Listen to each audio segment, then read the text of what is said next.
You know what's interesting? There was a really underrated detail about the Vancouver Canucks game against the Blue Jackets yesterday. I'm talking about the Brock Boeser goal to put Vancouver up on the board and get their first goal of the night in the second period. We had spoken about this in yesterday's post-game video, but that Brock Boeser goal was assisted by one Quinn Hughes as well as Vinny Desharnais.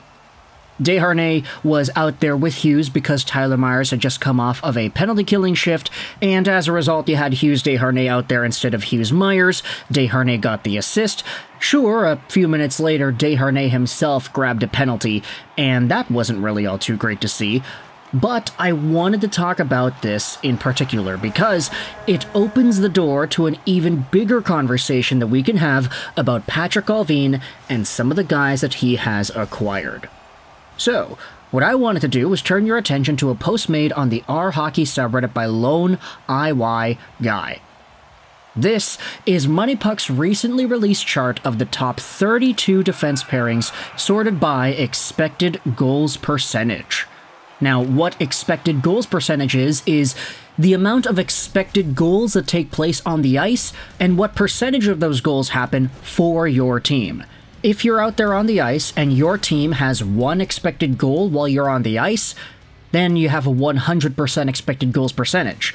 Although, if you have 1 for and 1 against, let's say you're out there, you have a really good expected goal chance, and then the other team has an expected goal chance as well, it balances itself out, it's 50-50, you have a 50% expected goals percentage. So you want to be over 50% for this stat, and what this chart on MoneyPuck does is it takes a look at 5v5 defense pairings who have had a minimum of 120 minutes time on ice shared together, and tallies up the top 32 pairings. Of course, it's top 32 because there are 32 teams in the NHL, so if your team has more than one pairing on this list, you're in some pretty good company. Teams like the New Jersey Devils and the Washington Capitals have multiple pairings, if not 3 pairings, all up on this chart, so it's very interesting to see that.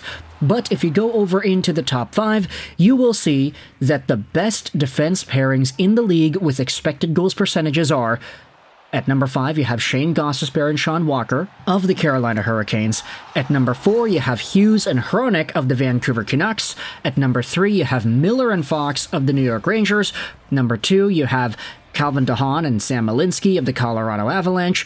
And then at number 1, you have Jonas Brodin and Jared Spurgeon of the Minnesota Wild. This is a great list, because some of these pairings are not actually the top pairing. In Colorado, the top pairing is Toews and Makar. They're actually listed as the number 22 overall pairing here in the NHL. But with Vancouver's Quinn Hughes and Filip Hronek leading the charge as a top 4 defense pairing in the league, yeah, you kind of got to give those guys pats on the backs here, especially for Filip Hronek, considering the fact that his point production is definitely not near what it was last season. Last season, Hronek had himself a 10-game point streak at some point to start off the year, and he was one of the most productive guys in the league in points. This year, he's got 9 points in 21 games, and of course, he is projected to missing a few more weeks here, so that point production is probably going to trail off a little bit too. He's probably not going to get 34 points on the season. I mean, if he does, then okay, great. If he comes back and he starts scoring the lights out, then I think that's ultimately what a lot of Canucks fans would prefer. But ever since last season, towards the end of the year and into the playoffs, the fact that Hronek didn't really do much, and the only goal that Hronek scored was a last-ditch effort goal in Game 7 against Edmonton, Filip Hronek didn't set himself up nicely heading into the 24-25 season, and especially when you consider the fact that he hasn't really produced much either compared to last year. It might not stand out to you right away that he should be included on a list like this. Oh, it's Quinn Hughes doing all the work. No, not really. When Hughes and Hronek are together, Filip Hronek facilitates the puck well. He moves the puck well. There are a lot of good things that he does. It's just, it hasn't necessarily translated to the best point production thus far, and it won't have a chance to do that until he returns to the lineup. Quinn Hughes, though, of course, yeah, he has been the best defenseman in the league this year. I am not going to dispute that. He is so good. The amount of opportunities he creates, the amount of space he creates, the minutes he eats up, the points that he gets, he is everything you want out of a mobile, smaller defenseman. But if you scroll down into this list of top defense pairings, you will see a very particular pairing in the bottom of the Canucks lineup that is actually one of the best pairings here too. Erik Brannstrom and Vinny Desharnais are right underneath Mattias Ekholm and Evan Bouchard, Miro Heiskanen and Thomas Harley, and they're above pairings like Luke Hughes and Brett Pesce, Jonas Siegenthaler and Jonathan Kovacevic, Travis Sanheim and Cam York, Marcus Pettersson and Erik Karlsson. Brannstrom and Desharnais is the 12th best pairing in the NHL when it comes to expected goals percentage. And I'm not going to go out there and use the Vinny Desharnais thing from the beginning of the video and make it seem like, yeah, Vinny Desharnais is actually the super underrated offensive defenseman. No, I'm not going to necessarily say that. I will say, though, that Erik Brannstrom has been so underrated, so good, and it's been kind of surprising to see Brannstrom have the impact that he has had so far as a member of the Vancouver Canucks. And to see him alongside of Desharnais, it's been a very pleasant surprise of a pairing, just how strong these guys can be together. Because Vinny Desharnais, for all the faults that he has, for the lack of mobility that he has, for the defensive breakdowns that he does allow Erik Brannstrom to do Brannstrom's thing.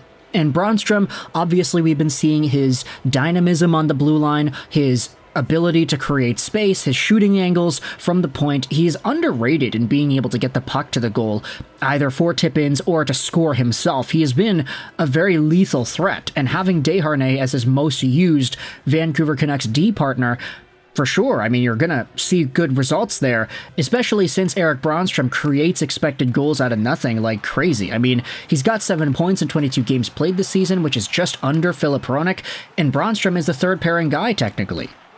It is just, however, of note to realize that the top 2 Canucks pairings that are listed here are there at 4 and 12, but Carson Soucy and Tyler Myers are nowhere to be found on this list.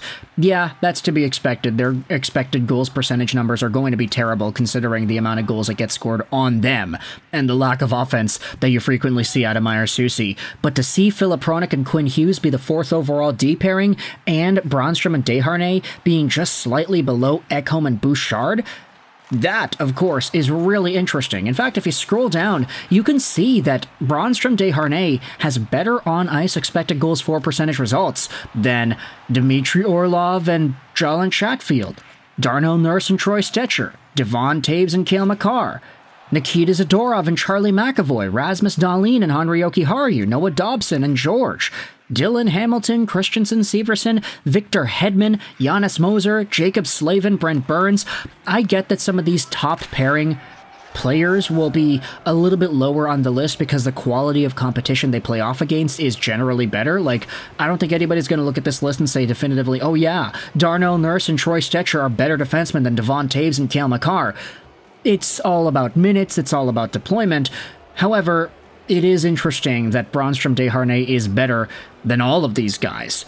So I want you to let me know your thoughts in the comment section below about Patrik Allvin's work in bringing together Brannstrom and Desharnais and what these guys have provided the Vancouver Canucks thus far. Do you think their play has been good enough together to be labeled as the 12th best D pairing in the league? And what's your response to Quinn Hughes and Filip Hronek being so high up there as well? Thoughts in the comment section. I hope you enjoyed this video. And bye.